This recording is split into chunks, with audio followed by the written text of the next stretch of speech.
moto wana komonene nani GDO moninga no sodati bozala kana eti siko bozala ka bongo pona ni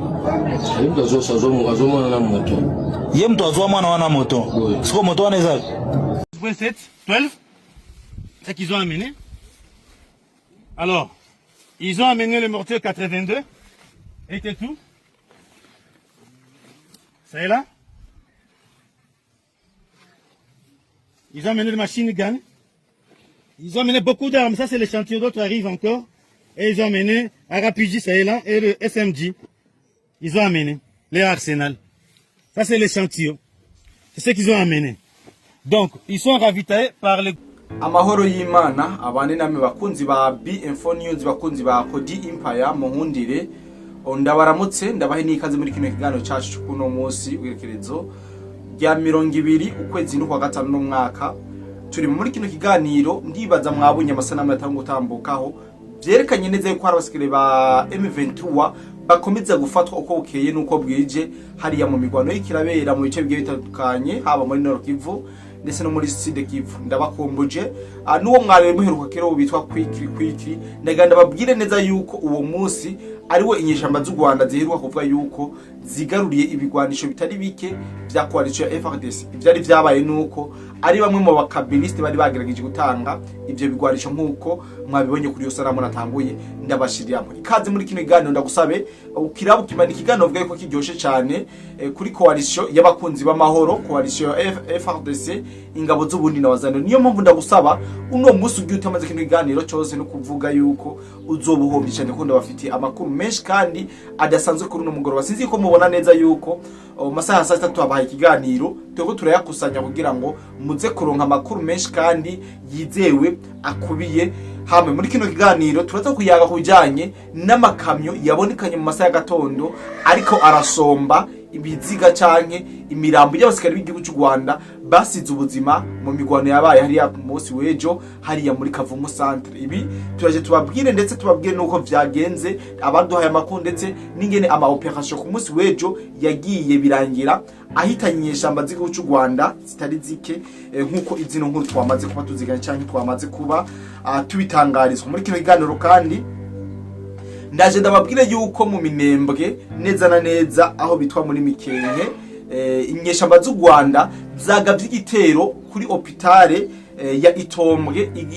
ico gitero c'amadrone n'amabombe cyahitanye n'abene igihugu batari bake abari baje kwivuza n'abasanzwe bahakora nkuko amakuru yacu abandanya avuga turaje tubabwira ingene inyeshamba z'u Rwanda zikomeza kugaba ibitero mu bene igihugu ndetse no kwa ahantu hahurira abantu benshi ari mu Minembwe ariko mu bice bigenzurwa na FARDC nkuko amakuru yacu abandanya abivuga muri kino kiganiro kandi turaza kuyaga ibijanye n'abasoda b'u Rwanda baraye bagandaguye bunyamaswa abasikari ba FARDC bagera kuri 3 bafashwe igihe M23 yagiye irigarurira ibice vya Goma na Zabukavu tubabwire ingene bano basikari 3 ba FARDC bishwe ubwo agashinyaguro abantu benshi n'ubu bagifise ubwoba neza yuko bivanye n'urupfu abanyarwanda bishano basikare ba FARDC tubabwire ico bahoyewe n'abasirikare ba FARDC ndazi ko mufise amatsiko yo kugira ngo mumenye igituma bano basikare bishwe mu gihe bari babamaranye umwaka urenga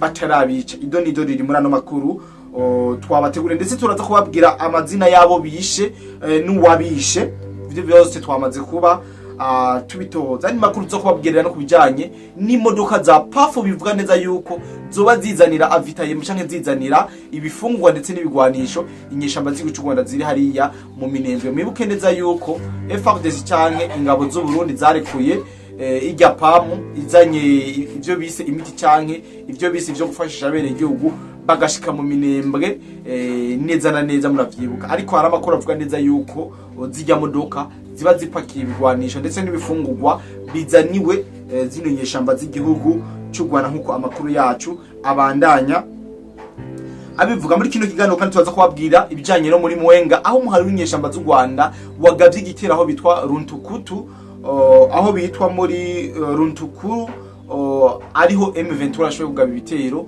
ku birindiro vya Wazalendo da FARDC byose n'ibindi muri ano makuru twabateguriye ari niyo mpamvu ndabasaba kubana natwe kuva ku ntango kugira mu mpera, hama ikiganiro kimaze uvuge ati bwana Cody the Black ikiganiro nakimaze kandi wakoze kuba watubwiye amakuru meza nkaya canke wakoze kuba wadutangarije update nkizi zigiye zitandukanye. Nababwiye neza yuko ari je nzokwama ndabazana update canke ndabazana amakuru abagezweho ku mirongo y'urugamba. Namaze kuba ndahigira kugira ngo dushobore kuyaganda yabahe atakibazo na kimwe. Nkuko natangwe ndabivuga imbere yuko twinjira amakuru yacu nyezina mu nkundire manze ndamutse cyane mu bimese mudukurikira no muherereye hose, abakunzi ba Cody Empire yabari ngaha mu gihugu cyacu cy'u Burundi, abari mu Rwanda, Kenya, Tanzania, Uganda, Mozambique, South Africa, abari muri Africa yose muri rusange tuvuga ngo tuhamare tutibagiye abari Burayi, abari muri Amerika, abari muri Asia, ndavuga za Saudi Arabia, Qatar, Kuwait, abari Dubai nandi henshi bari muri Leta Zunze z'Abarabu. Turabizi ko muri hagiye atandukanye za Korea y'Epfo, za Canada, Dramandaville, hadi ya Quebec n'abandi benshi mudukurikirana muherereye ahagiye atandukanye. Ikaze ni karibu muri kino kiganiro cyacu cuno musi. Tamwe ndababwira neza yuko mu migwano yabaye ku musi wejo muri centre ya Kavumu nkuko nari namaze kubibamenyesha, ndetse ejo nabamenyesheje neza yuko ukavumu yamaze gucibwamo ibice bibiri. Wazalendo ingabo zone na FARDC bafise igice, inyeshamba z'u Rwanda nazo zifise ikindi gice. Vyagiye kurangira ku musi wejo bagwaniye cyane muri centre ya Kavumu. Iyi centre ya Kavumu ni Wazalendo yari yahagavye ibitero, hari hasanzwe hakontrolwa n'igisikare cy'u Rwanda RDF, ariko bivanye n'imigwano ngene FARDC na Wazalendo ingabo z'u Burundi bubiriye zino nyeshamba z'u Rwanda bari cyasirikare benshi batari bake b'igihugu cy'u Rwanda. Amakuru dukura mu bene gihugu basanzwe baba muri ivyo bice baratubwira neza yuko hazindutse amakamyo atari make y'igisikare cy'u Rwanda aho yaje gusomba imirambo mu bice bari baguye mu cyangwa mu bice byabereyemo imigwano ku munsi wejo. Ni ibintu novuga yuko abene gihugu bavuze yuko batewe ubwoba n'ivyo bariko barabona, ndetse bishobora gusubira kugira ingaruka mu bene gihugu bo muri burya buce. Munibuke neza yuko M23 iyo yikaraze ihora itega ibibombe n'ibisasu mu bene gihugu bikabitanira ubuzima atari bake. Rero babonye kabisa amakamyo atari make mu gatondo kuno munsi baza gusomba imirambo n'imivyimba y'abasirikare baraye bahasize ubuzima. Tubabwira yuko n'amateko zahafatiwe FARDC ingabo z'Uburundi na Wazalendo bagiye mu bice vyabo babajanye aha muri centre ya Kavumu. Nabwo FARDC yashoboye kuhifatira, ariko Kayisite yo yarayigize gufatana no kugira Kayisite bibatandukanye. Urashobora kugaba igitera ahantu ufise Kayisite yawe ari uguhitana ikitigira nyamwishi cy'abasirikare muhanganye abadivetsere. Rero inyeshamba z'u Rwanda zarahatakarije muri maki, kandi abasirikare benshi byatumye FARDC yoyo igira Kayisite kubijanye n'abasirikare b'igihugu cy'u Rwanda bapfiriye muri ino migwano. Rese ngomba kubabwira byinshi, ariko mwumve neza yuko amakamyo yazinduye ari menshi, ariko arasomba imirambo y'abasirikare ba M23 basize ubuzima ngaha ku mirongo y'urugamba ku munsi wejo. Iyindi nkuru cyangwa andi makuru babwira nuko mu Minembwe hari alerte nini cyane, aho abasirikare ba RDF bariko baragaba ibitero mu Minembwe, na cyane mu bice bikontorwa na FARDC. Twabwira neza yuko ibi bitero byo mu Minembwe bimaze igihe biriko biragabwa ngaha mu Minembwe, nkuko amakuru yacu abandanya abitubwira. Rero ngaha mu Minembwe amakuru yizewe tumaze kuronka nuko umuhari w'inyeshamba z'u Rwanda wagavye ibitero ku bitaro bikuru vya Itombwe biri muri Mikenke. Aha turavuga muri Tetware ya Fizi. Rero ibi bitaro bikuru byo muri Mikenke twovuga neza yuko iki gitero c'amabombe M23 yahagavye cyahitanye ubuzima butari buke bwa bene gihugu, congera gihitana amazu ndetse n'abagwayi benshi bariko barivuriza muri iyo vuriro. Rero amakuru dufise tumaze kuronka nuko inyeshamba z'u Rwanda zahagavye igitero muri ya ntumbero yo kugira ngo yerekane mu bice FARDC irimo yuko amahoro ari ntayo, baronke ico baje mu bibarabara bavuga nkuko amakuru yacu mwabanije muyakurikira twagiye turababwira. Amakuru yadushigezeho kugeza ano masaha yo mugoroba nuko kugeza isaha 4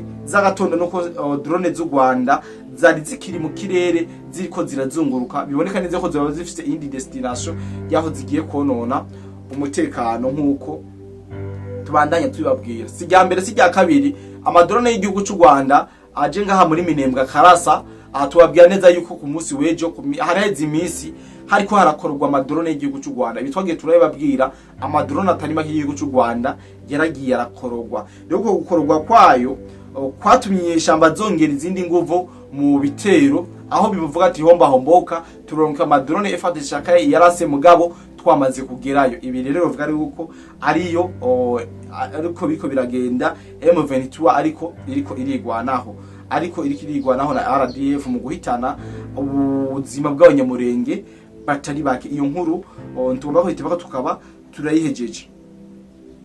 Imbere yuko tubabwira ibyabereye muri centre ya Mwenga n'ivy'amamodoka ya PAMU yunguruza ibigwanisho by'abasikare b'igihugu cy'u Rwanda, mu nkundiye manze ndabibwirira ibijanye n'ivyo muri Rucuru aha ni muri Nord Kivu, aho bitwa muri Kiseko abasoda b'u Rwanda bishe ubwo gishinyaguro abasirikare ba FARDC muri kano karere. Abasirikare ba FARDC amatwi adusumye canke amakuru turiko turaronka nuko ari bamwe muri ba basirikare bafatwa igihe Goma na za Bukavu, bafashwe igihe barapfunzwe cyane, ariko bano basirikare bagirizwa akagambane no guha amakuru abasirikare ba FARDC. Sinshobora gutahura ukungene imfungwa ishobora gutanga amakuru, ni ibintu bitangaje, ariko ntawo biharira kandi ntawo vyemeza. Ariko ahanini bazira kwanga kwifatikanya n'izinyisha amazigo cy'u Rwanda no gufasha abandi bari bafunganywe gutoroka. Ibi rero byatumye hazamuka umujinya w'inyesha amazigo cy'u Rwanda, ndetse zikaba zabishe bunyamaswa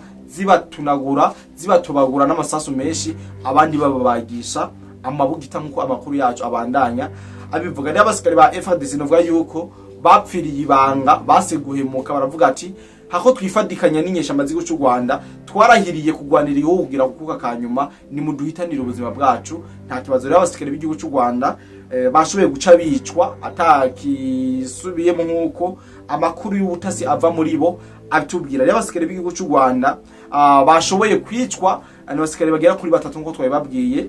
Uwa mbere akaba yitwa Lieutenant Colonel Angry John, uwundi akaba yitwa Lieutenant Akwa, uwundi akaba yitwa Sereja Irungu. Aba nibo basikare b'igihugu cya Kongo bisho n'inyesha amazigo cy'u Rwanda babaziza yuko kwifatikanya nabo bakabagiriza gutanga amakuru no gufasha abandi basikare bari bafatanywe gutoroka. Kandi sinzi impamvu ushobora gukiza canke gufasha umuntu mufunganywe gutoroka. Bisobanura neza yuko ibi biriko biravugwa byose ata muco wavyo uhari. Amakuru avuga neza yuko uwoba yatanze uruhusha rwo kwica abo basirikare b'igihugu cya Kongo n'uwitwa Colonel Eustache, ari we yatanze uruhusha rwo kwica abo basirikare ba Kongo. Bavuga yuko uwo Eustache Colonel Eustache asanzwe arongoye mu vya gisirikare akarere ka Pinza, Kisekuro ndetse na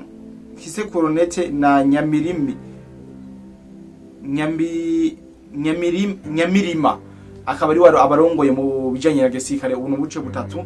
Ndababwira rero abasikare batatu katubabwire ati rest in peace, mwafiye ukuri kandi mwafiye nk'abantu b'abagabo, nubwo biba bibabaje gupfa. Ariko abasikare b'igihugu cya Kongo batatu bashoboye guca bitanga banka guhemukira bene wabo nkuko amakuru yacu abandanya abitubwira canka bitutangariza muri ubwo burere.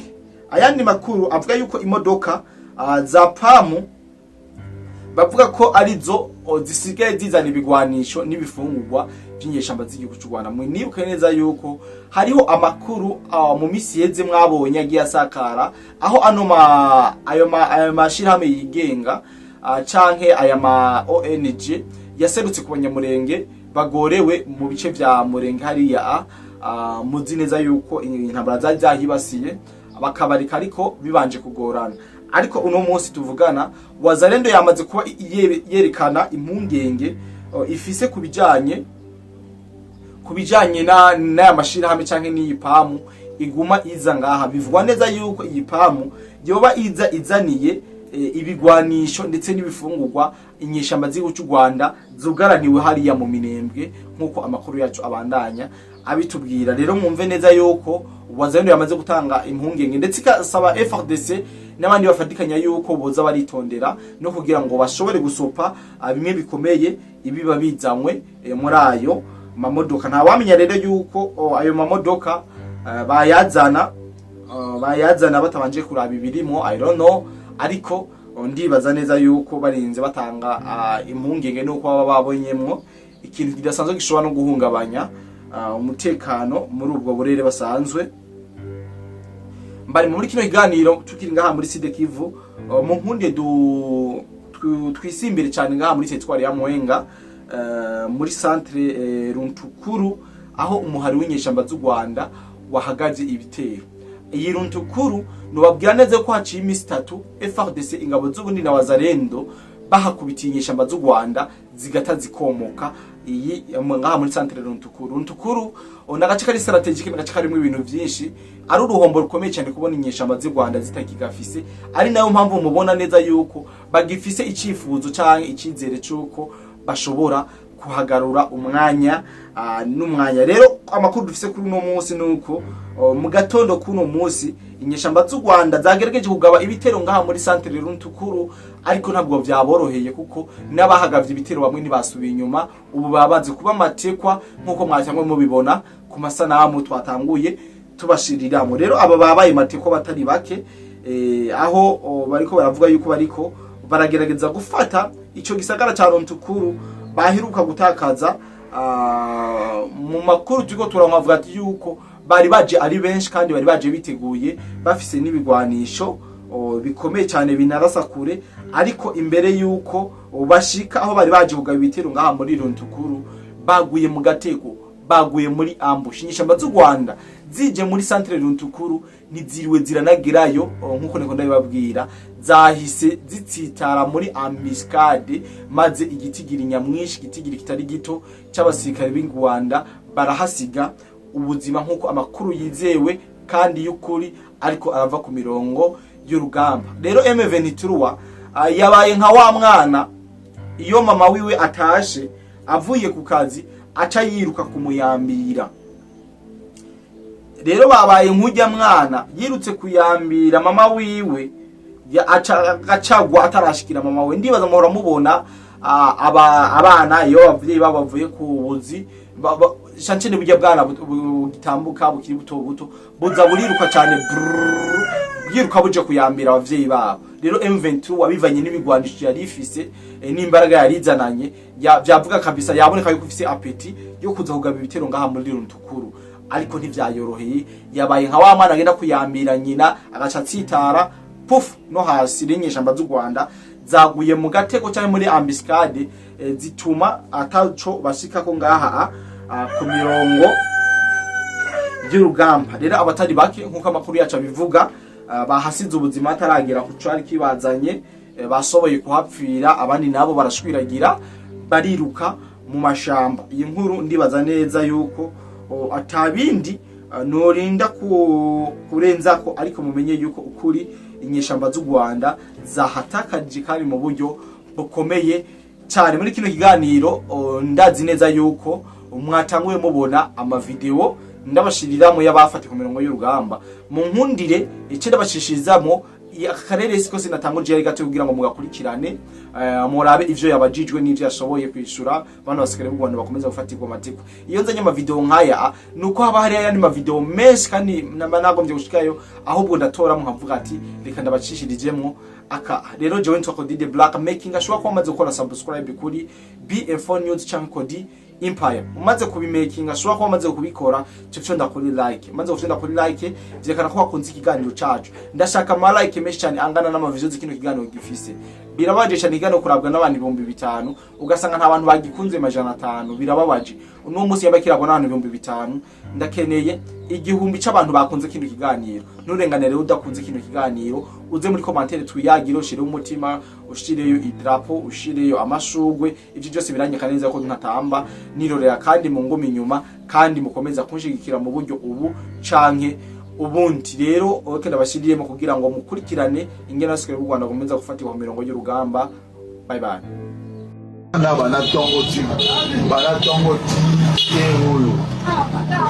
Mutu azwaki mutu wana kumonene Nani? GDO. Moninga no soldati. Bozalaka na eti. Siko bozalaka bongo pona nini?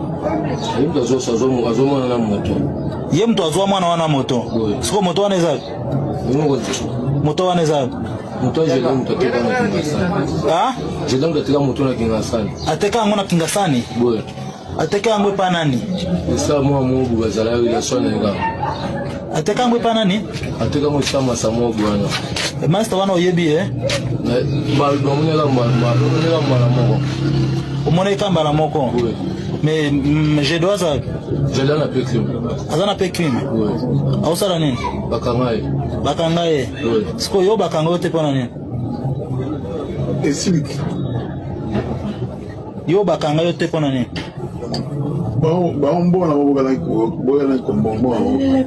Monsieur Jean. Ouais. Bakangaye te pona nini? Jeda bakangaye. Vous avez combien de personnes? Vous avez 2 personnes à la GDO. Yo na GDO. Oui. GDO azana epe crime. Oui. Kapo na dossier wana pona ba dossier mususu. On a 200 montants. Kapo na dossier moto wana. Oui. Ah, siko yo na kati ya momo ya moto wana uzoka combien? Uzoka combien? Zoka $400. $400. Oui. Siko boteka ngo combien? Moto wana boteka ngo combien? Te moto toteka ngo 500. Boteka ngo $500. $500 tukabuja 250. 250. Oui. Siko $400 mtu wana obo ba pesa ka ezalaka ya eloko nini? Oui, la bourse elle est de $500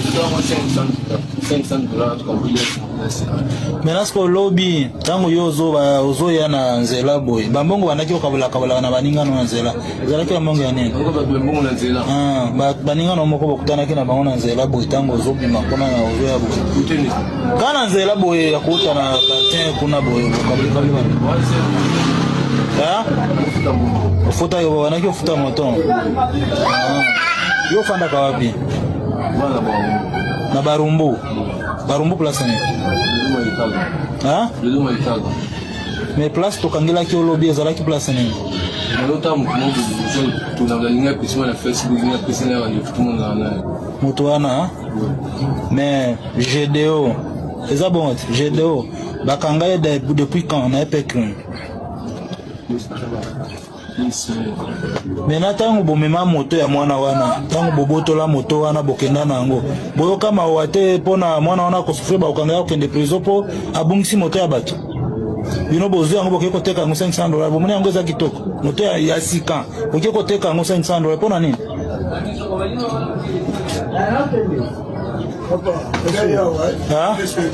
Pona nini? Kozanga koyeba mais amabeti. Est-ce que ebiki eloko bosala ki eza fraction? Oui. Siko awa ndenge oza deja na kati ya maboko ya leta. Olingi siko leta asala yo nini? Ah? Ah, ok. Merci beaucoup. Est-ce que bamoneli yo? Négatif. Ah? Négatif. Bamoneli yo te, hein? Oui. Ok. Ubuvuzi kama Good Life ikorana na Agevu mu Burundi irabahaye ikaze mu ivuza indwara zitandukanye kandi zibabaje harimo amibe, estoma, umugongo, prostate, amaso, ishano, diabete n'ibindi byinshi. Dusange Centre Ville, Boulevard de Lucona, numero 5, urenganye gato ikiraro, mu Kanyosha kujya gatanu hampande y'isoko, no mu Gatumba ku ipoto ya 34 canke mutwakure kuri 67 95 46 56 canke 62 98 83 41. Hamwe na Good Life twitwararika amagara yanyu nka yacu. Woba wifuza kuja gukorera hanze y'igihugu na cane cane Dubai? Hariho benshi tumaze kwifashamo. Akabijya kacu tubafasha kuronka visa byoroshe no kubaronkera ubuzi tubaronkera n'ubukurikira: ubwubatsi construction, ubushoferi driving, gushikana ibintu ku mukiriya delivering, gukora mu bubiko bunini bw'amasosiyete warehouse, gucungera ingo amasosiyete n'ibindi abo twita aba security. Hejuru y'ibyo tubafasha kuronka visa byihuse kandi ku kabeyi katavuna. dusange muri mairie de la ville bureau numéro 6 canke mutwakure kuri plus 971 50 88 13 005 canke plus 257 79 90 29 73. Kuronka akazi hanze y'igihugu biroroshe cane, hasigaye amahitamo yawe.